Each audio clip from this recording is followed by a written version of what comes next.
Welcome to the Summer of Good series. I'm your host, Tim Nash. I'm on paternity leave this summer, so I've pre recorded these interviews to highlight great organizations that are making our world a better place with sustainable finance. New episodes drop every 2 weeks until the end of August. Enjoy the conversation. Faiz, welcome to the show. I'm so happy to have you on here. So happy to be here. Now, you work with an amazing organization called Brique. I've been following your work for quite a while. You never cease to impress me. But for the fine folks who haven't heard of you before, can you give us the quick elevator pitch Mhm, on mhm. Brique? Absolutely. Brique was born in 2016. It was founded by myself and my friend Sophie. At the time, we had been working at the intersection of art and activism, and we really felt like there was more to be done, and there was a need for the community sector to build up its own infrastructure. And so that's how that adventure started. And being residents of Park Extension, we felt like we really needed to start by attempting to solve some of the underlying problems in this area, which is Quebec's poorest and most diverse neighborhood. And the key issue that we wanted to address really was housing affordability, housing stability, housing quality. And that's how Brick by Brick started. Amazing. That's Yeah. awesome. And you have a bond right now. We're going to talk a little bit more Mhm. about it later, but you do have a bond. I just want to make sure I have the terms right. That I believe it's a Mhm. $1,000 minimum. I think there's sort of a few tranches or a few Mhm. series, but the most accessible one is a $1,000 minimum for Mhm. 3 years at 3% per year interest. Is that right? That's correct. We also have a 4% bond and a 5% bond, respectively, at 5 and 7%, 5 and 7 year terms. And it's the second time that we issue bonds. Um, yeah. Amazing. That's awesome. So, affordable housing is a huge problem across Canada right now. This has Mhm. really come up, I would say in the last couple of years, but you've been working on this issue for, like, I want to say about 15 years by my math. Um, why is this the issue that you decided to Mhm. focus on way back when? Yeah, 20 years ago, I started working in the community sector with an organization called Project Genesis. And Project Genesis still exists and is an organization that focuses on alleviating poverty, helping migrants integrate, and really trying to prevent social isolation. And I had been working on different dossiers, one of which was housing. And I realized that the housing sector is unique in that um, the people who are most affected by housing instability and housing unaffordability are also the same people who are affected by all kinds of other social problems. And given the fact that most of their income goes into paying rent, if the housing issue could be resolved, then it could really reduce a lot of the pressure on a lot of the other issues, be it um, the success of kids in school, accessing healthcare, accessing mental health support, building communities, resilient communities. All that stuff really relies on the availability of affordable housing. So it was really something that's been on my mind for a long time, and having grown up in a neighborhood nearby here, my land, which underwent gentrification, I saw firsthand what unaffordability can do to communities. It breaks communities, it makes people isolated, and it really makes it so that there's a lot of lost opportunities for really cool people to express themselves and to move along this Canadian and Quebec culture that we're trying to improve and make a kind of a positive in this world, you know? So that's why housing is so important. That's why I've been focusing on it for so long. And I started more on the lobbying side and trying to get the government to move. But at the end of the day, we really need to try to solve these problems ourselves because, you're going to have a progressive government and then you're going to have a conservative government, and things won't necessarily change at the pace that we in the community sector want it to change.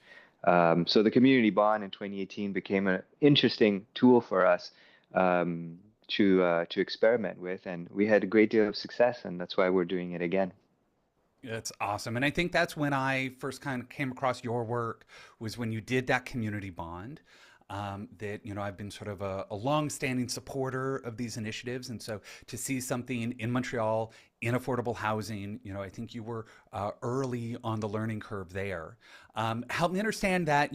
My understanding is you raised about 364K back in 2018. What did that build? What did you do with that money? Mhm.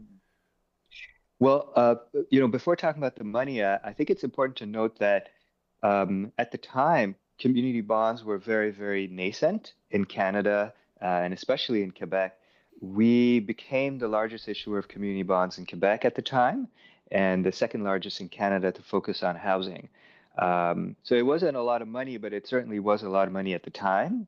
Um, so the money, what it allowed us to do basically was it allowed us to convince the city to buy a piece of land and to agree to sell it to us at a discount, upon which we would build a housing project.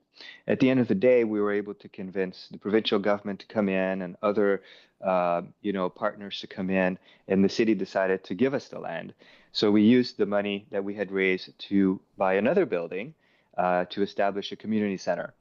For us, community centers and housing projects are really intertwined. It's impossible, really, to do housing without doing community work. And it's impossible, really, to do community work without stable housing. So, to really maximize the impact of a community housing project, you need to organize people, you need to nurture their talent, and you need to develop relationships of mutual aid. What we're doing here is not just offering a service, which is like housing. We're trying to build communities, strong communities. Um, so we're really happy about the result. Um, it's a little bit of money, but at the end of the day, now we have, a $19 million worth of assets that we're managing just based on that little seed that we are able to plant with the community bonds. So we're hoping that this time around we can repeat that at a larger scale.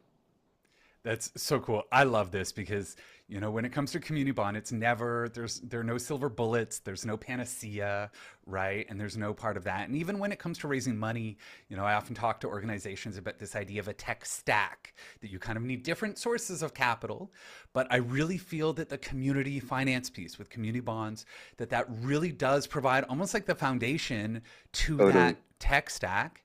Hmm. And I love this idea that you're able to show community buy-in, and not Hmm. just support people signing a petition, but people actually putting their money, you know, Yeah. and then from there to then be able to leverage that with, provincial money, with maybe federal money, with, I assume, foundation money. I know, they're Hmm. quite involved in this.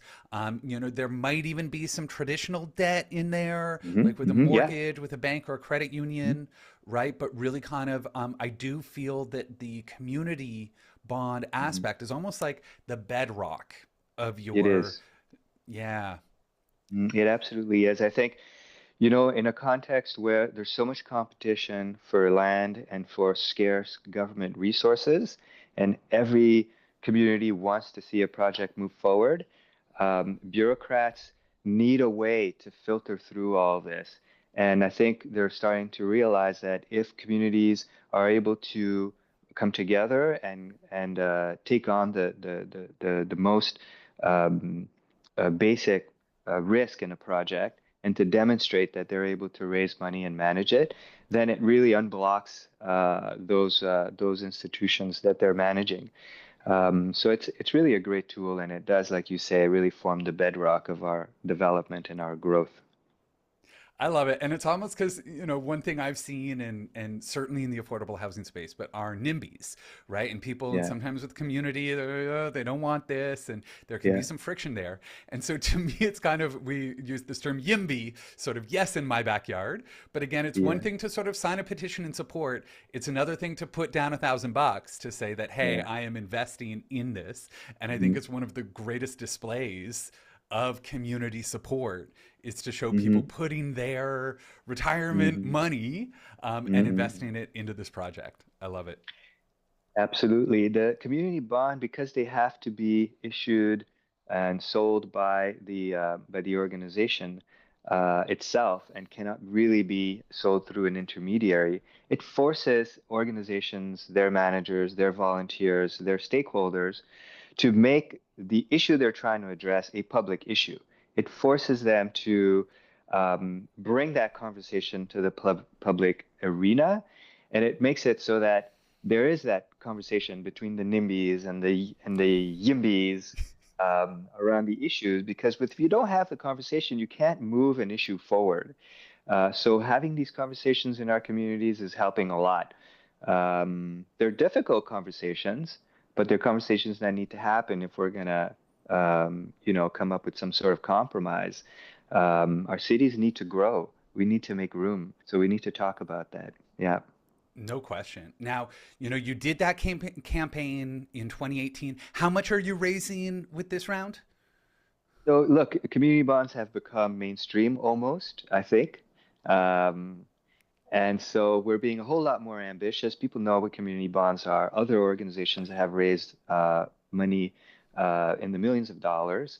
Given our track record, given the fact that we have assets, given the fact that Montreal is a very, very, um, in French we say solidaire, it's very progressive. We set that bar at $5 million. It's also convenient for us because it allows us to come up with two more projects that are at a scale that we can manage. So half of the money that we raise is going to go towards acquiring a larger community center because our center is exploding. I mean, the demand for space, the amount of programming that we're running out of 1,000 square feet is ridiculous. So we really need more space. And of course, we want to get another housing project going. Our goal is to really decrease the delay of development on new housing. So $5 million is our target, and I just did a presentation yesterday, and we launched about a month ago. It's going to be a 6-month campaign. We want to try to raise as much as possible by the end of summer so that we can be in a good negotiating position with vendors. But we're way ahead of schedule. We have raised over $800,000 in pledges. So it's really remarkable what we've been able to do in a month versus the 6 months to a year it took us to raise $300,000 in 2018. The world of finance has really changed. People are really waking up to, okay, wait a minute. It's not just what I buy that has an impact in this world, positive or negative. It's also what my money is doing when it's sitting in my RSP or when it's sitting in my investment portfolios or mutual funds. Hell, even my savings account. I think people are starting to become aware that the way they invest their money really has an impact. And I think we can see that with the interest that folks are expressing for our community bonds.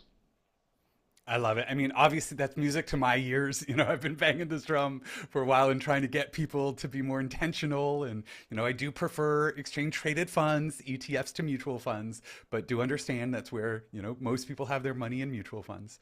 But that, yeah, it really is amazing to see the growth and development of the social finance ecosystem. I mean, to your point, I guess it's sort of 7 years ago when you did that first community bond. I'm sure you were explaining to so many people what a community bond was. It was a really Yeah. weird concept. It was a little bit out there. Mm-hmm. Now, I'm assuming those conversations are certainly a little bit easier for you. And I'm Mm-hmm. guessing that you've got interest not only from just more people, sort of a wider net, but also probably some sort of bigger fish that, Mm-hmm. some of the Mm-hmm. larger, whether it's foundations or high net worth folks, I Mm-hmm. really do think that the conversation has come so far since Mm-hmm. then. Would you agree with Mm-hmm. that? Yeah, absolutely. I would say maybe a couple of investors in 2018 had known about community bonds and or had previously invested in community bonds.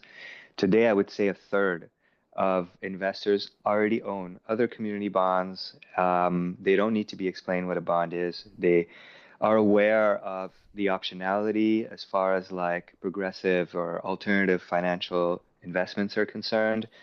Um, I wouldn't say that there's necessarily a larger proportion of big investors, at least not in our case, at least not yet. But the conversations with institutions, with foundations is happening um, much more smoothly. I think they're trying to unblock their system as well because foundations don't necessarily manage their own money, and there's a whole layer of like relationships there that need to be untangled. Um, because the community bond is a disruptor. So uh, the systems need to change in order for it to become more amenable to the financial sector. That being said, what we've noticed informally is a lot of people who work in foundations have invested in our bonds. So we're infiltrating the system for sure. I think it's going to unblock. Um, but in any case, we're still in the beginning of our campaign. I think normally the bigger fish will come in later when they realize that this is going to happen no matter what. It's very encouraging to see so many people who had never really thought of themselves as investors to start thinking about themselves that way. That's really, really cool. I feel like we're contributing to a change in society, not just raising money ourselves. Um, so yeah, I think everybody's having this conversation, whether they be middle income or higher income people. Definitely, the institutions are having the conversations, and they're soon going to, I think, um, move most of their money in responsible and impact investing products. So so happy to be at the beginning of this wave. Yeah, Yeah, I think we're still in sort of, I'd say maybe the third inning now, if I'm totally. going to use a baseball analogy, that, it's certainly we've paved the way over the last Yeah. decade or so, and a lot of us sort of trailblazers, where it really was carving out a new path. But now I think more and more people are seeing that path, following that path. We're starting to put up signs, we're starting to Mm-hmm. have some, water stations along the way to encourage Yeah. people along their journey. And we do have a new prime minister in Ottawa. Prime Minister Mark Carney is Yeah. now sort of has a mandate, and he really understands sustainable finance in a way that Yeah. few people realize. So Mm-hmm. I'd love to know, what's your sort of policy wish list? If you could whisper into our prime minister's ear Mm-hmm. and make a priority to supercharge Canada's impact investment Mm-hmm. ecosystem.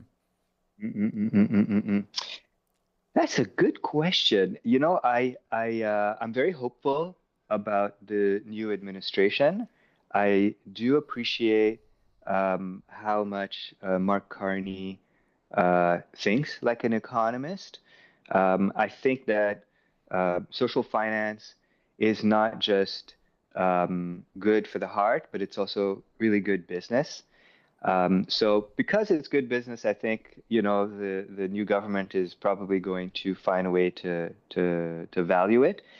I think that it's a matter of making it a priority. Right now, I think there's a lot of fear around, the economy, our relationship to the states, just, volatility, uncertainty in the mainstream markets.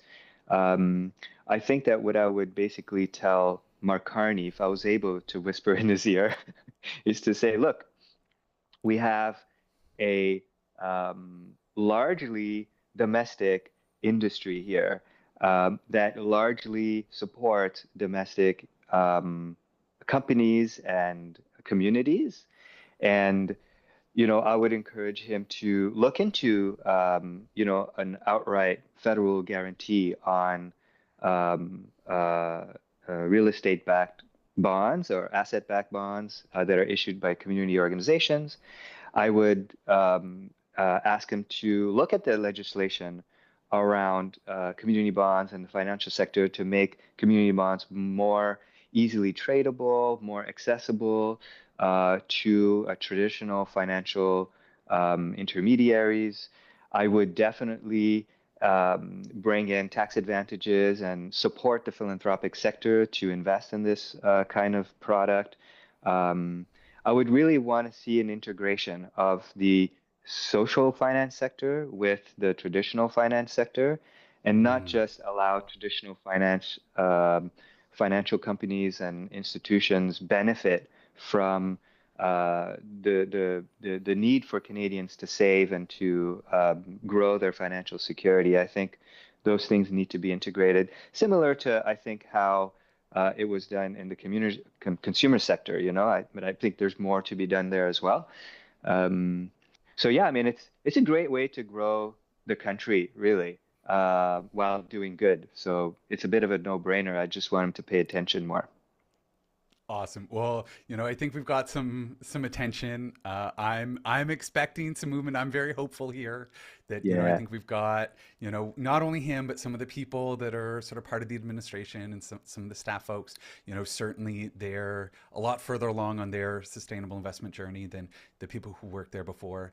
Mm, I love the notion of a loan guarantee. I've been kind of nerding out on the Indigenous loan guarantee program, and they just announced that they're going to double it from 50 billion up to 100 billion. amazing. So to Amazing. have a nonprofit loan guarantee would be Totally. really cool. And for listeners, what that would do is that would allow nonprofits to essentially borrow using the government's credit rating so that the government would back the loan. It's not a subsidy, they're not paying it, but in the event of a default or a risk, a bankruptcy, that it would be backed by the government. And this would allow nonprofits to be able to access capital at a much lower rate because it's lower risk, right? So Totally. they might be able to do it at a lower interest rate.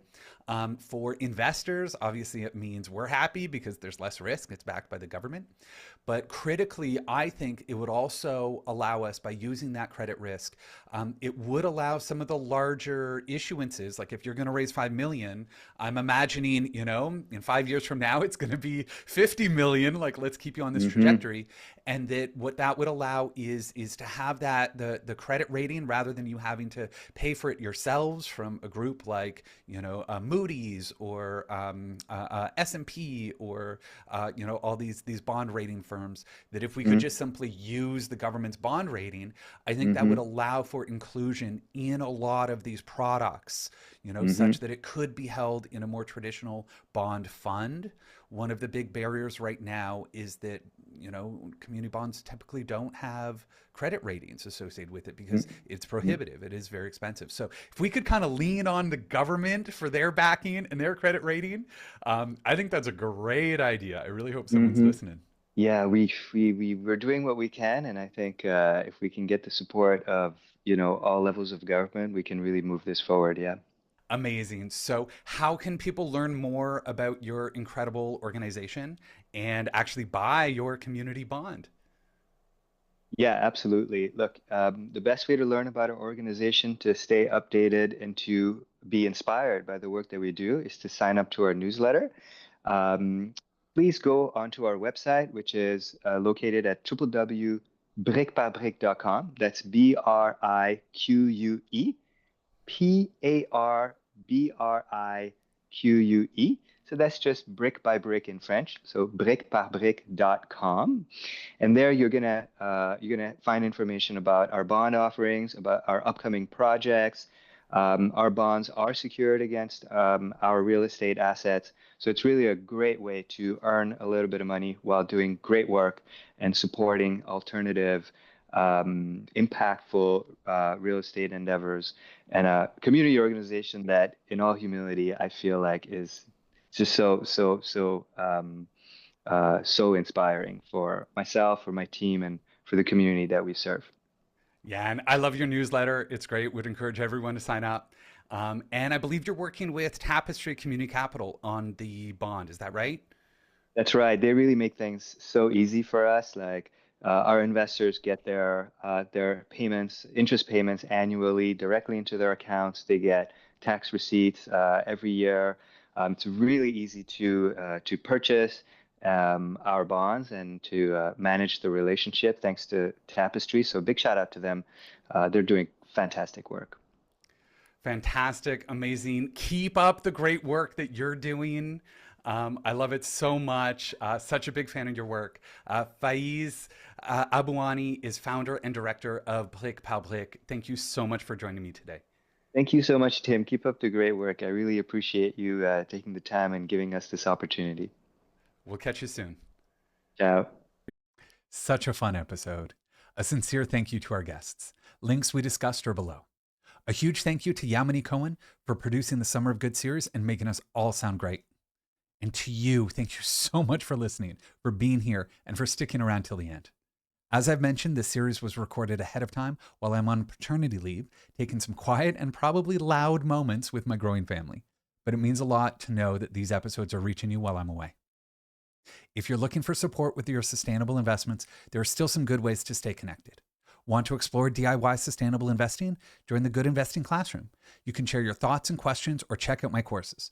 I'll be checking in there from time to time this summer, and you'll also have the support of the Good Investing community. If you have no interest in doing it yourself, reach out to Daryl Brown at Genesis Capital Management. He'll look after you and your money. With any luck, I'll be back to one-on-one meetings in September for new and existing DIY clients. Thanks again for being here. It truly means the world. Until next time, take care, and I hope you're having a wonderful summer of good.